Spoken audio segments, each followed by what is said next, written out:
I was younger then, stationed on a barren, forgotten outpost at the edge of our empire. It was the type of place you'd be sent if you had nothing left to offer, somewhere no one cared to check in on unless it was to count you among the lost. The atmosphere was thin, the land stretching endlessly beneath a dark, silent sky, interrupted only by the occasional meteor shower. I was alone, or at least I thought I was.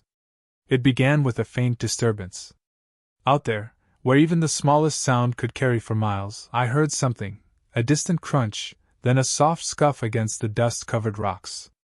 At first I thought it was my mind playing tricks, desperate for company, for anything that would break the monotony of desolation.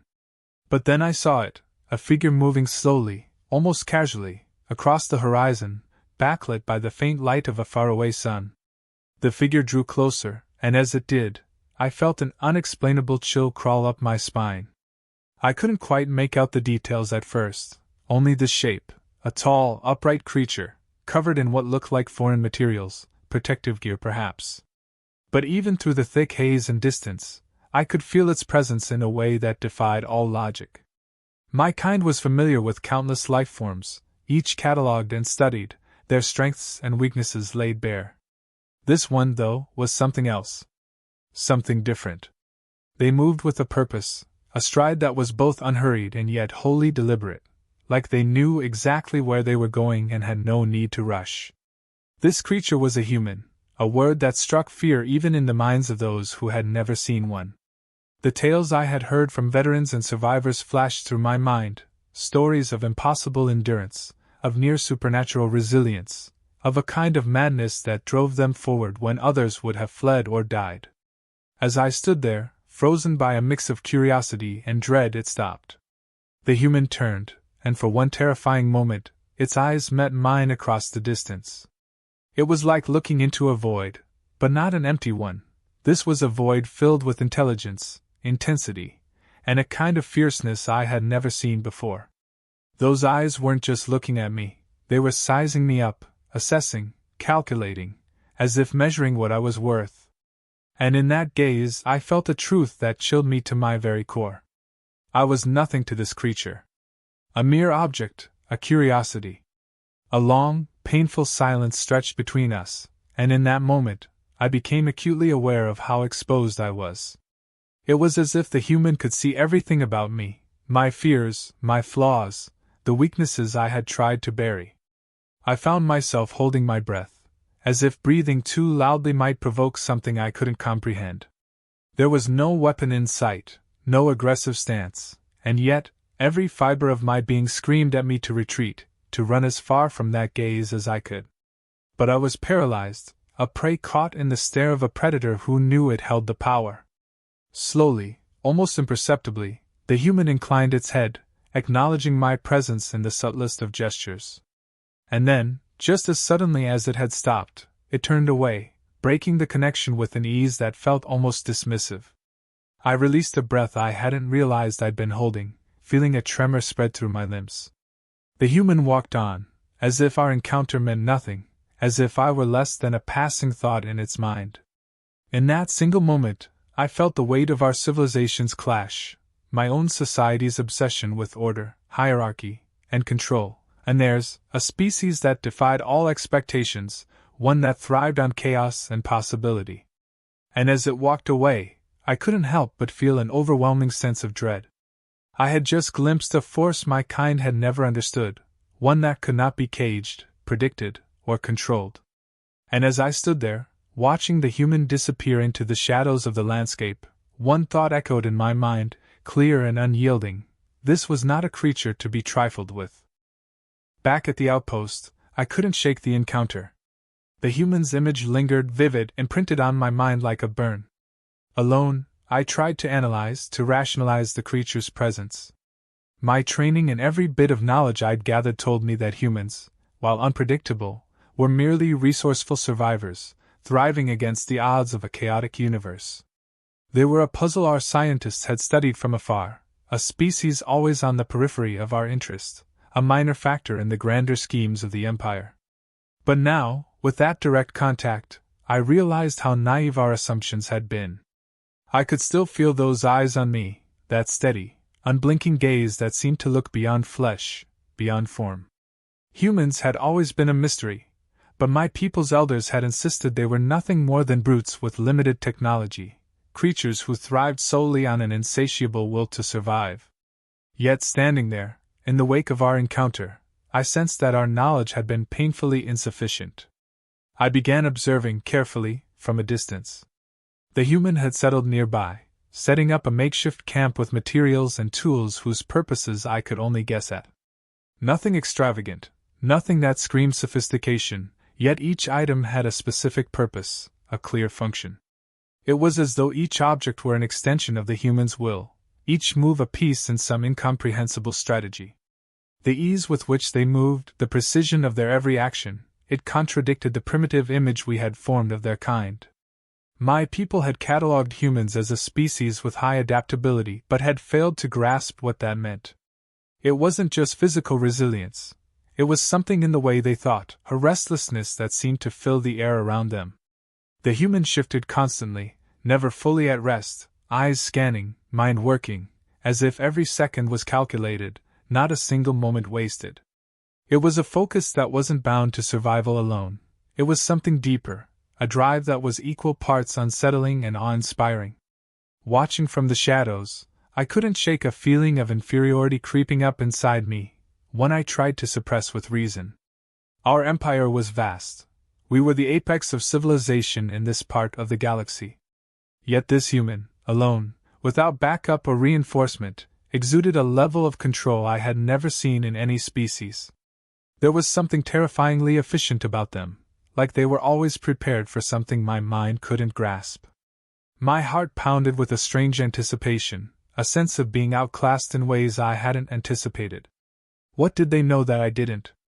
It was a question that haunted me each time I looked at them. Their posture, relaxed yet alert, the way they moved through their surroundings, made it clear that they were far more aware of me than I had wanted to believe. The human never looked directly at my hiding place, but each step felt like it was being taken for my benefit, a subtle message that I was being watched as much as I watched. My cover was, perhaps, only an illusion they allowed me to cling to. The stories had mentioned human adaptability, but this was something else entirely. Adaptability implies response, reaction, but this was predation. There was a purpose behind every glance, every sound they made or didn't make, and I could feel the weight of it pressing down on me, forcing me to confront a side of humanity my kind had never truly understood. I was no longer observing. I was being scrutinized, sized up, evaluated with the same intensity that I had once used on lesser beings. I felt a surge of panic, a primal need to retreat, yet I was frozen. My instincts conflicted, half of me wanting to flee, the other captivated by this strange, terrifying creature. And as I stayed, as I watched, I began to feel something even stranger, a respect, perhaps, for the alien tenacity they displayed, that constant alertness that seemed to communicate their readiness to face whatever came their way. Finally, I couldn't take it any longer. I began to retreat, step by step, deeper into the shadows, needing the cover, the safety of darkness. But before I could pull fully away, I felt a sudden shift, a movement so subtle that if I hadn't been staring directly at the human, I would have missed it. The human's head turned, just enough to suggest that they'd known all along. A faint nod, a mere acknowledgement, but it held a weight that made my stomach drop. In that single gesture, I felt as though my entire presence had been dismissed, an effortless calculation that measured me, deemed me unthreatening, and then moved on. The realization cut deep. I was a soldier, a defender of the Empire, and yet to this human, I was negligible, perhaps even laughable. There was no malice in the look, no hostility, just a clear, unspoken understanding of the gap between us. I stepped back fully into the shadows, my pride stinging, heart racing with both shame and relief. I was insignificant in the human's eyes, a curious observer who posed no challenge. The tales hadn't lied, but they hadn't told the full story either. The next day, I watched from my vantage point, hidden in the shadows, wary and cautious but unable to resist the urge to observe. The human moved with the same confidence as before, setting out alone in a world that would have left any other species vulnerable and exposed. But they weren't here for sightseeing. Every step the human took held purpose, each motion a deliberate response to the world around them. And then, without warning, something stirred in the distance, a faint tremor at first, then a rustling that grew louder, more aggressive. From beneath the rocks, a local predator emerged. It was massive, its scaled hide blending seamlessly into the terrain, thick claws that could shred metal with ease, its body designed for stealth and ambush. This creature was the undisputed apex predator of the region, a beast that even my people avoided. I tensed, watching, feeling an instinctive urge to flee even from my distant vantage point. But the human?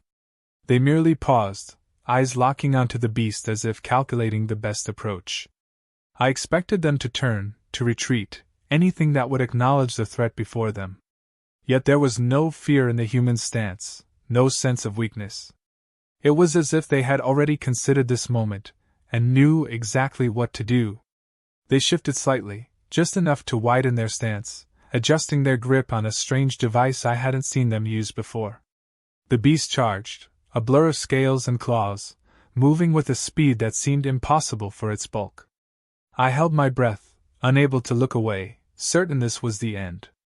And yet, the human remained motionless until the last possible moment, when they sidestepped with practiced ease, evading the creature's claws by the narrowest margin. In one smooth movement, the humans swung their weapon, striking the beast with a precision that spoke of both experience and absolute confidence. It should have been impossible. My kind had analyzed that beast, studied its physiology, and concluded it was nearly indestructible. Its scales were like armor, its reflexes lightning fast. And yet the human, this lone figure, faced it without hesitation, meeting each attack with calm calculation. It was almost like a dance, a choreography known only to the human, each movement precise, controlled. Their breathing remained steady, their focus unbroken, even as the beast lashed out, its jaws snapping mere inches from them. But it was the human's expression that struck me most. There was no triumph, no anger, not even excitement. Just a cold, unyielding determination, a refusal to back down, to yield, that radiated from them in waves. This wasn't survival instinct alone. This was something deeper, something that bordered on defiance, as if they could face the entire universe and still remain unbroken. The beast staggered, caught off guard by the human's relentless counterattacks. Blood dripped from its side where the human's strikes had found weak points, and for the first time, I saw it hesitate. The human moved again, quick and relentless, striking at another vulnerable spot with such force that the beast reeled, stumbling back. They didn't give it a chance to recover, following through with another blow that left the creature gasping, its once ferocious demeanor reduced to a wounded, desperate animal. And then, in a final act of precision, the human delivered the finishing strike, a quick, calculated motion that ended the creature's struggle instantly. The beast collapsed, its massive form hitting the ground with a dull, final thud. The silence that followed was profound, a stark contrast to the violent chaos of moments before. And in that silence, the human stood, expression unchanged, not a single hint of satisfaction or relief crossing their face. They simply turned, moving away from the fallen beast as though it were just another obstacle in their path. I felt a strange sensation as I watched them walk away, a mixture of awe, fear, and something I couldn't quite name. I had witnessed battles before, seen soldiers in combat, but nothing like this. The human's every movement, every decision, had been calculated, efficient, not a single ounce of wasted energy. There was no thrill in their victory, no sense of glory. Just a quiet, almost chilling resolve. This wasn't bravado or arrogance. It was a deeply ingrained understanding of their own strength, a self-assurance that rendered them untouchable. As they disappeared over the ridge, I felt my own heart still pounding from the encounter, a mix of admiration and dread settling in my chest. The beast that had terrorized our kind, one of the most dangerous creatures known to our empire, had been little more than a challenge to them, something to be handled, dealt with, and moved past without a second thought. I realized then that all our studies, our attempts to understand human adaptability, had barely scratched the surface. This wasn't just survival. It was a kind of mastery over adversity, a refusal to submit to the forces that bound other creatures. My people had feared humanity's reputation, the stories passed down about their endurance, their resilience. But those tales had missed the mark. This was something different, something infinitely more unsettling. The humans' calm, their precision, the way they seemed to stand above fear. It was as though they were in complete control, not only of the world around them but of their own instincts. They had looked into the face of death, stared it down, and walked away unscathed. And in that moment, I understood why the elders spoke of humans in hushed tones, why their very name was enough to silence a room. Watching the empty space where the human had stood, I felt my beliefs, my understanding of strength and weakness, shift irrevocably. The tales had been wrong. Humans weren't just survivors. They were something much more dangerous, something that couldn't be defined by the limits we thought we understood. They had faced down a monster we had thought untouchable, and in doing so, they had redefined everything I thought I knew. I turned away, unable to bear the weight of what I had witnessed. My world had been upended, every certainty dismantled by a single, silent encounter. And as I moved back into the safety of the shadows, one thing was clear: there was no going back. I had glimpsed the truth of humanity, and I would never forget it. The humans' presence haunted me. Every encounter, every moment observing them had left me more unnerved, yet I couldn't help but watch. But that night, as I lay concealed, hidden from their sight, a sense of dread began to creep over me. It was irrational, perhaps, yet unmistakable, an instinct buried deep in my species, a warning that I was dangerously close to something beyond my control. My kind was known for our caution, for our calculated approach to threats. But with the human nearby, every instinct seemed muted, clouded by a strange mix of fascination and terror. I had managed to keep myself hidden, my vantage point undetected. Yet even as I assured myself of my safety, I couldn't shake the feeling that they knew. Somehow, somewhere deep down, I felt they had allowed me this hiding place, a space to observe so they could observe me in return. Sleep eluded me, replaced by an overwhelming urge to escape. I needed to leave, to retreat back to a place where I could recover from this strange obsession. But the thought of moving, of crossing their path, paralyzed me. It felt as though every step I might take was anticipated, every possible escape route known. I was caught in a trap I couldn't see, and the human held the keys. Finally, the need to flee won over. I packed quickly, keeping every motion quiet, every step calculated.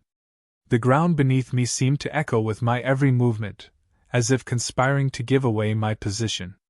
The further I moved from my hiding spot, the louder my heartbeat became, until it felt like a drum pounding in my ears. The silence around me magnified every sound, every breath, until I was certain the human could hear it too.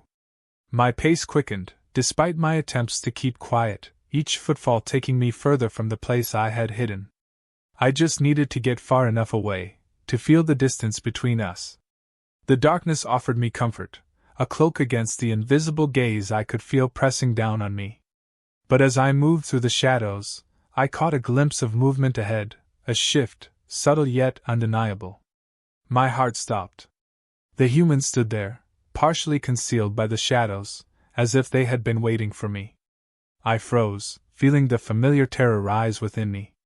It wasn't just their presence, it was the way they looked at me, the faint, almost imperceptible tilt of their head. It was as though they had anticipated this moment, expected my attempt to escape, and had been prepared for it all along. I wanted to move, to turn and flee in the opposite direction, but my legs refused to obey. The human took a step forward, slow and measured, their expression calm yet focused, the faintest hint of something unreadable in their eyes. They didn't speak, didn't issue any warning or threat, but the silence between us was filled with a tension that spoke louder than words. Each step they took brought them closer, and my fear transformed into something darker, more insidious, a complete and total helplessness. I was at their mercy, every ounce of control stripped from me. I could feel myself shrinking under their gaze, reduced to nothing more than prey in the presence of a predator who knew exactly what they were doing.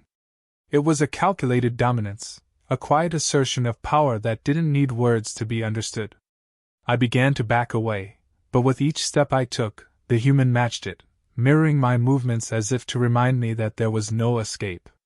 My breath came in short gasps, panic clawing at my insides, but the human remained composed, their expression unchanged. It was terrifying in its simplicity, a subtle message that no matter what I did, no matter how I tried to evade them, I would never truly escape. I stumbled, my foot catching on an unseen rock, and in that moment of vulnerability they stopped, watching me with an intensity that made my skin crawl. They didn't advance, didn't close the distance, but their eyes held me captive, pinned in place by a force I couldn't comprehend. It was as though they were dissecting me, reading every thought, every instinct, and finding them wanting. There was no malice, no anger, just an understanding of exactly where I stood in relation to them. And that place was beneath them. A part of me wanted to plead, to explain that I posed no threat, that I was only here by unfortunate chance. But I knew it wouldn't matter. To the human, my intentions were irrelevant. I was simply another life, caught in their web, subject to their will. And as that realization settled over me, I felt a resignation I'd never known before, a quiet acceptance that my fate was no longer in my hands. Then, as if sensing that I had finally understood, the human took a step back, their gaze softening, though it remained just as intense. It was a strange gesture, a moment of restraint that I hadn't anticipated. I felt the weight lift, if only slightly, and a sliver of relief washed over me, fragile yet profound. The human didn't need to assert their dominance any further. They had made their point, drawn their line. And I had crossed it. Without another word they turned, moving back into the darkness as if I were no longer of any consequence. But the message remained, seared into my mind. I was not an equal, not a worthy adversary or even a meaningful presence in their world. I was merely tolerated, allowed to exist so long as I respected the boundaries they had set. I remained there, motionless, staring after them until their silhouette dissolved into the shadows. The silence that followed was deafening, filled with the weight of my own insignificance. For the first time, I understood the true meaning of power, not the authority of titles or the strength of numbers, but the quiet, unspoken command of one who held the world in their hands and chose to let it go. The human had given me a choice, perhaps a mercy, but I knew it was no kindness. It was a warning, a reminder that they allowed me to leave, not because I had earned it, but because it was convenient for them. And as I turned, stumbling away from the place where they had stood, I felt a shiver run through me, a fear that no amount of distance could erase. I had glimpsed a truth beyond my understanding, a force that could not be tamed or reasoned with. The human had let me go, and in that choice, they had shown me the limits of my own power. The human's silhouette lingered in my mind, a ghost that wouldn't fade. Days passed, yet every detail of our encounters haunted me, their silent judgment, the effortless control, and the power radiating from every calculated step. I had returned to the safety of my own territory, surrounded by walls and sentries, but their presence still felt as close as my own shadow. Reports trickled in, rumors from those who'd encountered humans and lived to tell of it. Each story seemed to confirm what I had experienced firsthand, a force unmatched, a power that disregarded the laws my kind held as absolute. But there was one detail that I had never heard, something I had only sensed but never seen in the stories, a human's restraint, the quiet power to hold back. They weren't bound by rules or doctrines. They were something else entirely, a species that acted on a scale we couldn't understand. One evening, as I sat alone, a message arrived. A transmission, encrypted and marked with my insignia, though I hadn't sent for it.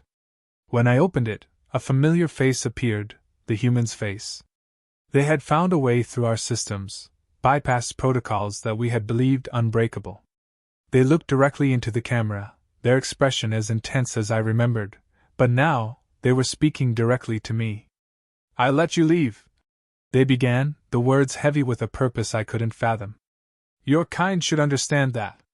I don't know if you can." Each word sent a shiver down my spine, a reminder of that unspoken line they had drawn, a line I hadn't fully understood until now. They hadn't needed to let me go.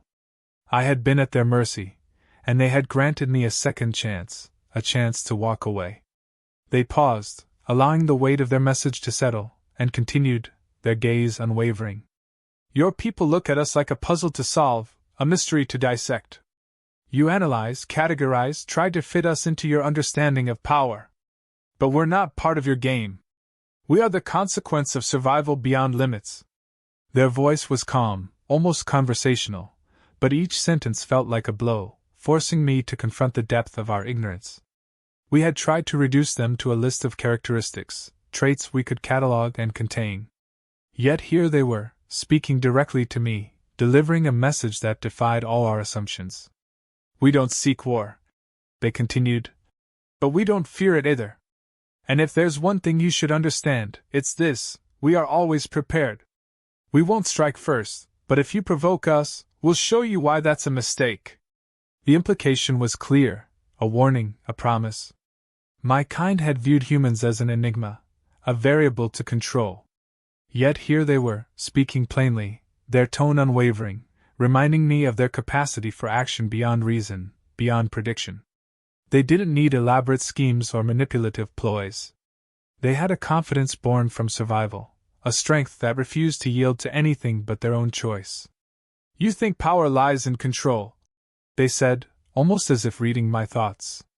But power is the ability to choose when to use control, and when to let go. Your walls, your weapons, they're impressive. But they're nothing more than tools, crutches you lean on to feel strong. True power is in knowing you don't need them. I sat in silence, my heart racing, as the humans' words echoed in my mind. They had rendered our defenses irrelevant, pierced through our arrogance, and exposed the shallow core beneath. The empire I had devoted my life to defending, the walls I believed would shield us, they were nothing but illusions. The human leaned closer to the camera, their gaze direct, unwavering. If you cross us, there won't be negotiations, no second chances. You may think you're prepared, but you're not. We've faced worse than you, endured far more than your kind can comprehend. And we've done it alone. With those final words, they ended the transmission, leaving me staring into the empty screen, my mind reeling. The silence that followed was unbearable, filled with the realization that I had just been given a glimpse into a reality I had no power to change. They had warned me, and in doing so, had granted me an impossible burden, the knowledge of my own insignificance in a universe that had humans at its heart. I looked out into the night, my thoughts racing, torn between fear and a deep, reluctant admiration.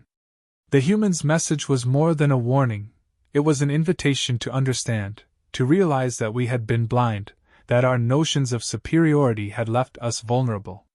I had felt their presence, been weighed and found wanting, and in that moment I knew the truth: they hadn't spared me out of mercy. They had spared me out of choice. And that choice was a power my kind could never hope to control.